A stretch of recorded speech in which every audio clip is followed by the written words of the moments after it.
الله أولا السلام عليكم ورحمة الله waxaan halkan ka sheegi doonaa shuruucda codaynta gudoomiyaha midowga ardayda waa waxa ugu muhiimsan la rabo xildhibaanada ama codbixiyaasha inay fahmaan laga doonayo marka insha Allah dhagaha fura sharcigan iyo nidaamkan ballan wada ilaalino sharciga koowaad wuxuu leeyahay codbixiyuhu ama xildhibaanku waa inuu calaamada saxda ah saara murashaxa uu codeynayo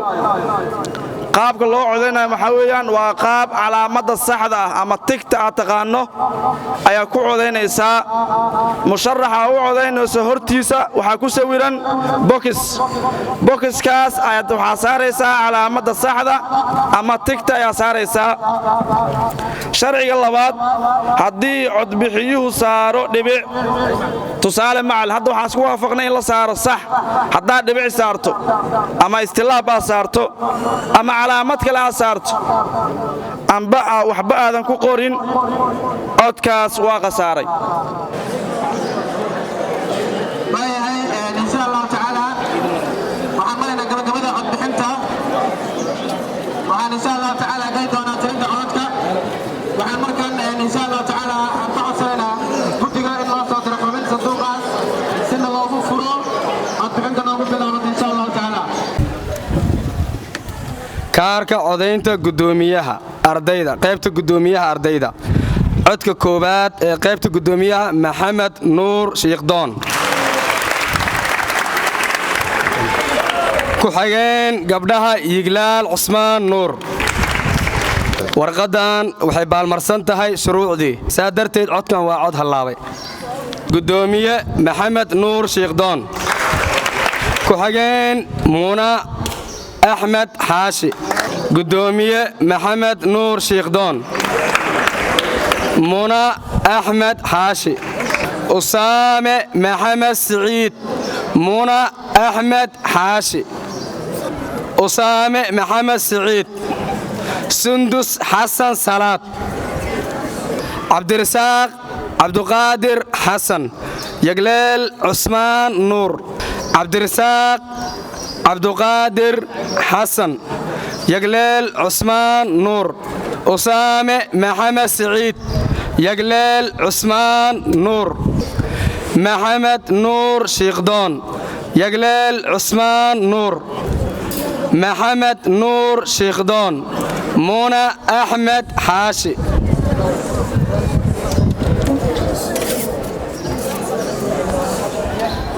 محمد نور شيخدون عفوا أردغان codkan wuxuu sameeyay gudoomiyaha hal qof ayuu ka doortay Maxamed laakiin gudoomiye ku xigeenada laba meel ayuu tig saaraysaa darteed codkan waxa go'aan ka gaarayo gudiga cod ay waxa ma maxan cod Allah way soo waxa la soo codkaas waa cod halaabay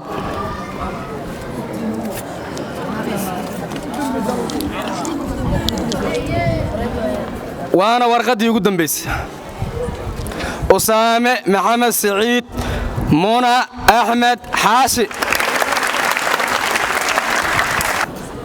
إن شاء الله waxaan ku dhawaaqi doonaa yaa gudoomiyaha koowaad ku guuleystay yaana ku xigeenka noqday haddaan ku hormarna gudoomiyaha koowaad waxa kaalin saddexaad galay ardayga lagu magacaabo عبد الرزاق عبد القادر حسن oo helay 3 cod waxa kaalinta labaad galay Usaame Maxamed Saciid oo helay 5 cod waxa kaalinta koowaad galay Maxamed Nuur Sheekdoon oo helay 20 cod maanta laga bilaabo oo ay taariikhdu tahay 28 bisha 9aad sanadka 2022 waxa gudoomiyaha koowaad midowga ardayda umulqura ah Maxamed Nuur Sheekdoon oo ah gudoomiyaha rasmiga ah midowga gudoomiyaha koowaad umulqura sidoo kale waxaan shaaci doonnaa guddoomiye ku-xigeenka labaad cidda ku guulaysatay waxaa kaalinta saddexaad galay ardayga lagu magacaabo mardayadda Sundus Xasan Salaad oo heshay 2 cod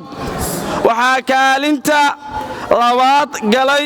ardayda lagu magacaabo Iglaal Cusmaan Nuur oo heshay 12 cod waxaa kaalinta koowaad ku soo baxay ardayda lagu magacaabo Muno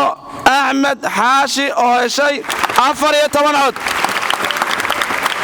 maanta ay tahay taariikhda 28 bisha September sanadka 2022 waxaa guddoomiye ku-xigeenka rasmiga muxuu ahay midowga ardayda umulqura ah ardayda lagu magacaabo Muna Ahmed Xaashi maanta si gooniya halkan loogu caleemo saaraya guddoomiyaha cusub ee ardayda farxad waa arki lahayaa dadka aan u maleynaa Maxamed Nuur Sheekdoon soo dhawaad leenahay محمد نور سيقدون حقيقة جودي بدل يكون بحية هلكن مانتا وسوغاري waxaa maanta Allah ina maanta uu noqdo gudoomiyaha ardayda 2022 sidoo kale waxaa xilka wareejinaya xilka ka degay gudoomiyihii hore Cabdullaahi Ali Axmed oo xaqiiqatan sanadkan ugu dambeysay iskuulka waxaa xilka la wareegay Maxamed Nuur Sheekdoon oo maanta si rasmi ah loogu guuleystay doorashadiisa waxaa mahadlay insha Allah taala sidoo kale inaan maaragtay ku wareejin doono feelasi kale ee ku xigeen ku shaqeyn doono insha Allah taala